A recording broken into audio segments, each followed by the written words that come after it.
1991 सालापासून विधिमंडळामध्ये झालेला दादांचा राजकीय प्रवास, 35 वर्षाचं सातत्य या विधानभवनाने दादांच्या रूपाने अनुभवलं.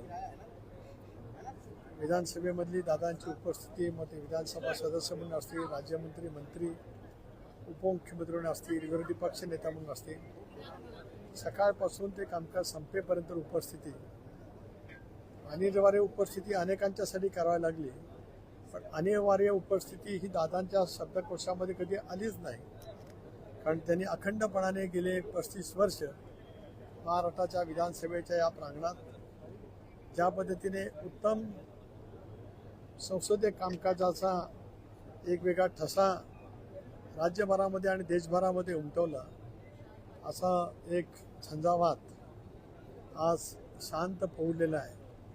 याचं शल्य दुःख या प्रांगणातल्या प्रत्येक अणुरेणूला, प्रत्येक आलेल्या इथल्या व्यक्तिमत्वाला आणि इथे जे काही अदृश्य आहेत, म्हणजे इथल्या भिंती असतील, इथली माती असेल, या सगळ्यांनाच ती ओळख गेल्या 35 वर्षाची जीवाभावाची ऋणानुबंधाचे संबंध असलेली, जणू काय आपलंच काय आहे अशा पद्धतीची असलेली, निसर्गाला सुद्धा वाटावं अशा पैचा दादांचा तो झंझावात या सभागृहाने गेले 35 वर्ष त्या ठिकाणी अनुभवला. सभागृहातली त्यांची अभ्यासपूर्ण भाषणं, दीर्घकाळ मांडलेला, सर्वाधिक मांडलेला अर्थसंकल्प, राज्याच्या आर्थिक स्थितीच्या बाबतीमध्ये त्यांनी वेळोवेळी घेतलेली खबरदारी, त्याचबरोबर राज्याच्या हितासाठी घेतलेले निर्णय, त्याच्यासाठी दिलेला फार मोठ्यासाठी निधी, सर्व समाजासाठी, सर्व घटकांच्यासाठी त्यांनी घेतलेले निर्णय आणि निर्णय घेत असताना सभागृहातली त्यांची वेगवेगळी भाषणं, हे सुद्धा एक तऱ्हेचं ग्रंथ होऊ शकेल. मग ते आमदार म्हणून केलेलं असेल, राज्यमंत्री म्हणून केलेलं असेल, मंत्री म्हणून असेल, विरोधी पक्षनेता असेल, उपमुख्यमंत्री असेल, किंवा अर्थसंकल्पीय चर्चेच्याद्वारे त्यांनी केलेलं भाषण असेल, ही सुद्धा एक तऱ्हेचं ग्रंथ त्या ठिकाणी होईल. हलकं फुलकं बोलणं, विनोद, एखाद्या विषयावरती तात्काळ आपलं मत त्या ठिकाणी व्यक्त करणं, हातोटी ही दादांनी या विधानसभेच्या प्रांगणामध्ये दीर्घकाळ त्या ठिकाणी दाखवलेली आहे. त्यांचा सहकारी म्हणून 95 ते 2014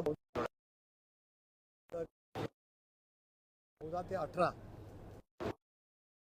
म्हणून विधान परिषदेतली माझी वाटचाल मी अनुभवली. नेता किती मोठा, दिलदार, किती मोठ्या मनाचा असू शकतो. विधान परिषदेत माझं एक भाषण होतं त्यावेळेला, विधानसभे परिषदेच्या अध्यक्षांच्या, सभापतींच्या अविश्वासाच्या ठरावाच्या वेळेला, त्यावेळेला ऐकण्यासाठी सर्व आमदारांनी घेऊन विधान परिषदेच्या गॅलरीमध्ये उपस्थित असलेले दादा, तो क्षण मला आठवतोय. मी खाली भाषण करतोय आणि माझ्या समोरच्या वरच्या गॅलरीमध्ये दादा आणि त्यांचे सर्व सहकारी मी करत असलेल्या भाषणाला दाद देत आहेत. एक नेता आपल्या सहकार्याच्या वरती किती प्रेम करतो, व्यासंगी विचार आपला सहकारी करत असलेल्या, व्यक्त करत असलेल्या भावना ठामपणे त्याच्या पाठीमागे ज्या पद्धतीने ते सतत उभे राहिले, सारंच काय आम्ही गमावलेलं आहे. मी व्यक्तिगत जीवनामध्ये खूप गमावलं आहे, या विधानभवनाच्या प्रांगणाने सुद्धा खूप गमावलं आहे, मंत्रालयाच्या इमारतीने खूप गमावलं आहे, प्रशासनाने सुद्धा गमावलं आहे आणि महाराष्ट्रातल्या 13 कोटी जनतेने सुद्धा आपल्या जवळचा, आपल्या कुटुंबातील एक व्यक्ती आज आपल्यातून गेला आहे. ही हळ प्रत्येकाच्या मनामध्ये दीर्घकाळ त्या ठिकाणी राहील. त्यांच्या विना विधानसभेच्या प्रांगणात प्रवेश हा आमच्या सर्वांच्यासाठी खूपच क्लेशकारक नक्कीच त्या ठिकाणी आहे. असंख्य अशा आठवणी आहेत या प्रांगणातल्या, की ज्या आठवणीच्या वरतीच पुढचं जीवन जगणं एवढंच माझ्या हातात आहे. धन्यवाद. आणि आज मी केवळ दादांच्या प्रती भावना व्यक्त करण्यासाठी त्या ठिकाणी आलेलो आहे.